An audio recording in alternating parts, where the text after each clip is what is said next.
Iran ने Israel के तटीय इलाकों पर किया ताज़ा मिसाइल अटैक। धमाके के बाद इमारतों और सड़कों पर खड़ी गाड़ियों में आग लग गई। मिसाइल अटैक के बाद फायर ब्रिगेड की टीम ने आग पर काबू पाने की कोशिश शुरू की। फिलहाल किसी के मारे जाने की खबर नहीं है। रेस्क्यू टीम राहत और बचाव के काम में लगी है। उत्तरी इजराइल में भी ईरानी मिसाइल ने मचाई भारी तबाही। कॉमर्शियल इमारत को किया टारगेट। इजरायली इमरजेंसी सर्विस मौके पर राहत और बचाव के काम में लगी है। इजराइल पर ईरान का मिसाइल अटैक लगातार जारी। देर रात तेल अवीव में आसमान में दिखी ईरानी मिसाइलें। एयर डिफेंस सिस्टम ने कई को हवा में मार गिराया, कई के धमाके सुने गए। ईरानी मिसाइल अटैक के बाद तेज सायरन की आवाज़ गूंजने लगी। इमारतों से निकलकर लोग बॉम्ब शेल्टर की तरफ पहुंचे। इजरायली सेना ने ईरान के न्यूक्लियर प्रोजेक्ट के हेडक्वार्टर में बमबारी कर तबाह करने का दावा किया। कई और टारगेट को उड़ाने का वीडियो जारी किया। इजराइल ने रविवार को पूरे दिन तेहरान के कई इलाकों में बमबारी की। तेहरान के कई इलाकों में धमाके की आवाज़ सुनी गई।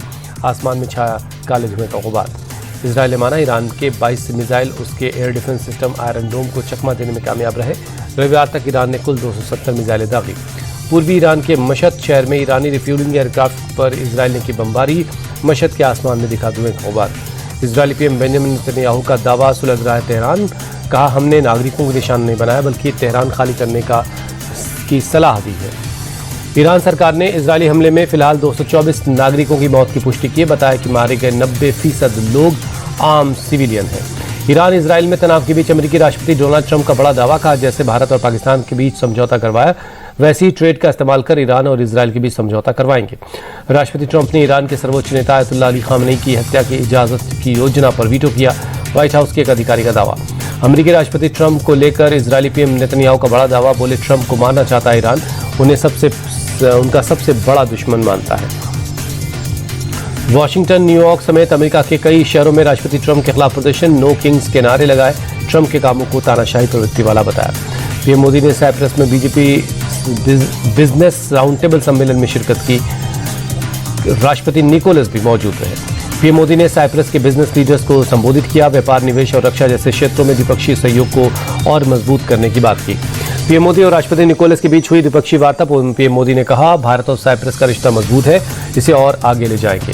पुणे में इंद्रायणी नदी पर पुल टूटने से हादसे में 4 लोगों की मौत की पुष्टि। रेस्क्यू टीम ने अब तक 51 लोगों को बचाया। कुंडमाला गांव में इंद्रायणी नदी पर 30 साल पुराना पुल था जो ढह गया। पुल पर मौजूद थे 100 से ज्यादा लोग।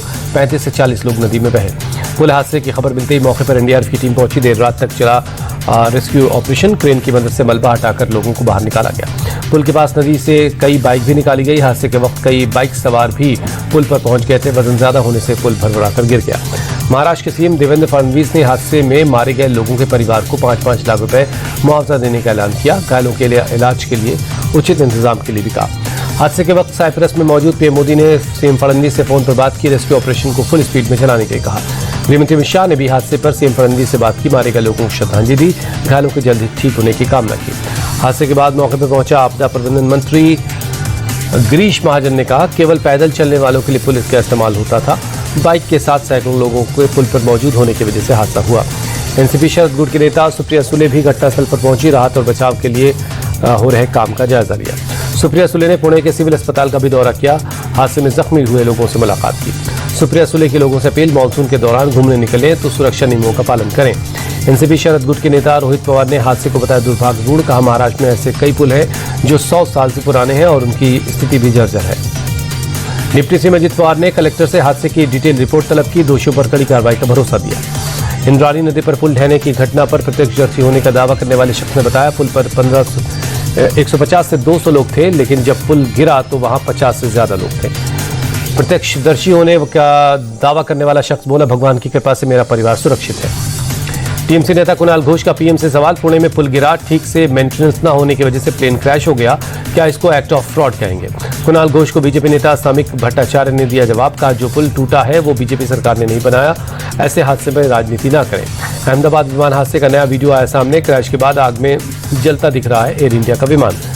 विमान हादसे में मारे गए पूर्व सीएम विजय रूपाणी का आज राजकोट में होगा अंतिम संस्कार। डीएनए सैंपल मैच के बाद कल पार्थिव शरीर उनके परिवार को सौंप दिया गया। अहमदाबाद एयर इंडिया विमान हादसे में मारे गए 90 लोगों के डीएनए सैंपल मैच हुए। अब तक 33 लोगों के शव उनके परिवारों को सौंपे गए।